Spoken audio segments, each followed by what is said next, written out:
Treasured Tales from Beatrix Potter. Treasured Tales from Beatrix Potter. The Tale of Tom Kitten. Once upon a time, there were 3 little kittens, and their names were Mittens, Tom Kitten, and Moppet. They had dear little fur coats of their own, and they tumbled about the doorstep and played in the dust.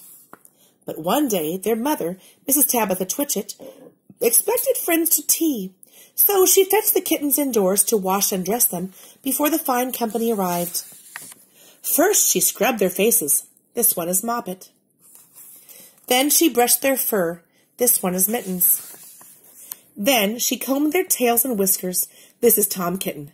Tom was very naughty, and he scratched. Mrs. Tabitha dressed Moppet and Mittens in clean pinafores and tuckers, and then she took all sorts of elegant, uncomfortable clothes out of a chest of drawers in order to dress up her son Thomas. Tom Kitten was very fat, and he had grown. Several buttons burst off. His mother sewed them on again. When the 3 kittens were ready, Mrs. Tabitha unwisely turned them out into the garden, to be out of the way while she made hot buttered toast. Now keep your frocks clean, children. You must walk on your hind legs.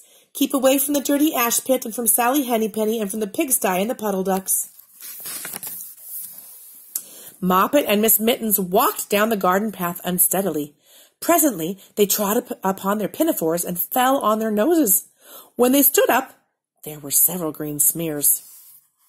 "Let us climb up the rockery and sit on the garden wall," said Moppet. They turned their pinafores back to front and went up with a skip and a jump. Moppet's white tucker fell down into the road. Tom Kitten was quite unable to jump when walking upon his hind legs and trousers. He came up the rockery by degrees, breaking the ferns and shedding buttons right and left. He was all in pieces when he reached the top of the wall. Moppet and Mittens tried to pull him together. His hat fell off, and the rest of his buttons burst. While they were in difficulty, there was a pit-pat, paddle-pat, and the 3 puddle ducks came along the hard high road, marching one behind the other and doing the goose step, pit-pat, paddle-pat, pit-pat, waddle-pat.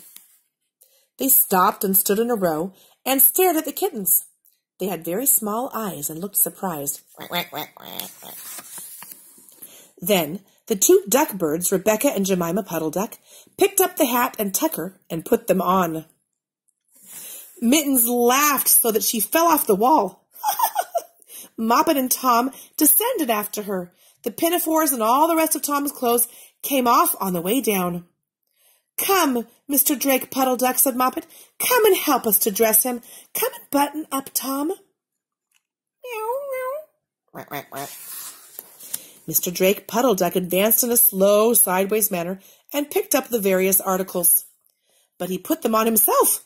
They fitted him even worse than Tom Kitten. "It's a very fine morning," said Mr. Drake Puddle Duck. And he and Jemima and Rebecca Puddle Duck set off up the road, keeping step, pit-pat, paddle-pat, pit-pat, waddle-pat. Then Tabitha Twitchit came down the garden and found her kittens on the wall with no clothes on. She pulled them off the wall, smacked them, and took them back to the house. "My friends will arrive in a minute, and you are not fit to be seen." "I am affronted," said Mrs. Tabitha Twitchit. She sent them upstairs, and I'm sorry to say she told her friends that they were in bed with the measles, which was not true. Quite the contrary, they were not in bed, not in the least. Somehow there were very extraordinary noises overhead, which disturbed the dignity and repose of the tea party.